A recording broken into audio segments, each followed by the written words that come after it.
दो दोस्तों की कहानी। एक अस्पताल के कमरे में दो जन भर्ती थे, जिसमें से एक का नाम सुरेश और दूसरे का नाम किशन था। अस्पताल के उस कमरे में जिसमें ये दोनों भर्ती थे, उसमें सिर्फ एक ही खिड़की थी, जो किशन के बिस्तर के पास थी। लेकिन किशन को सिर्फ 2 घंटे के लिए ही बाहर देखने दिया जाता था। सुरेश को कोई गंभीर बीमारी होने के कारण उसको अपने बिस्तर से हटने की अनुमति नहीं थी। फिर कुछ दिनों में किशन और सुरेश की दोस्ती होती गई। धीरे धीरे दोनों की फ्रेंडशिप इतनी गहरी हो गई कि वे दोनों अपने घर परिवार की बातें भी साथ में करने लगे और अपने दिल की सभी बातें एक दूसरे से बताने लगे। जब भी किसी को कोई दुख होता तो वह एक दूसरे के साथ शेयर जरूर करता था। इससे उनका दर्द कम हो जाता था और वो खुश भी हो जाते थे।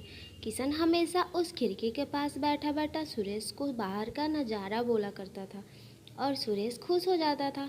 किशन हमेशा उससे बताता था कि आज बगीचे में लोग इतने घूम रहे हैं, मंदिर में आज कोई आयोजन हो रहा है, पास के स्कूल में क्या हो रहा है और बाहर का मौसम कैसा है।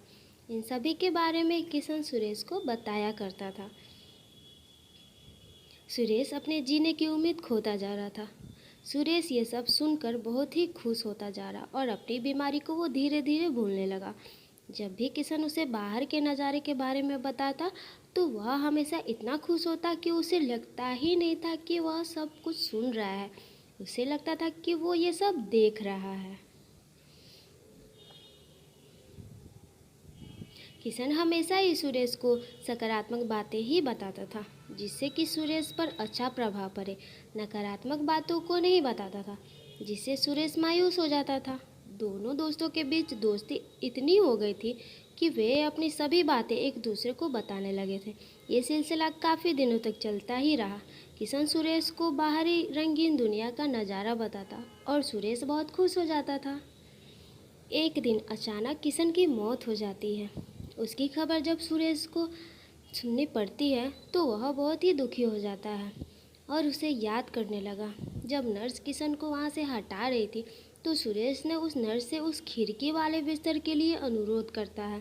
तो नर्स ने कहा कि तुम्हें यह बिस्तर क्यों चाहिए। सुरेश ने कहा कि मैं यहाँ से बाहर का नज़ारा देखना चाहता हूँ, जो मुझे किशन बताता था।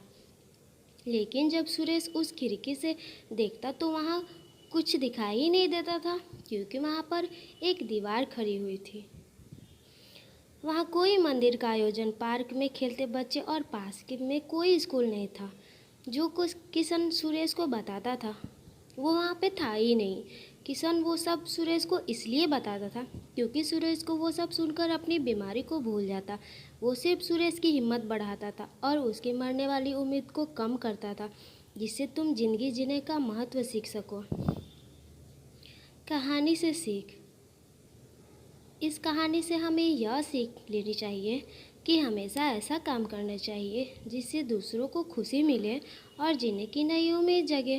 कभी भी ऐसा अवसर नहीं छोड़ना चाहिए जिससे दूसरों का भला हो सके। Thank you for watching.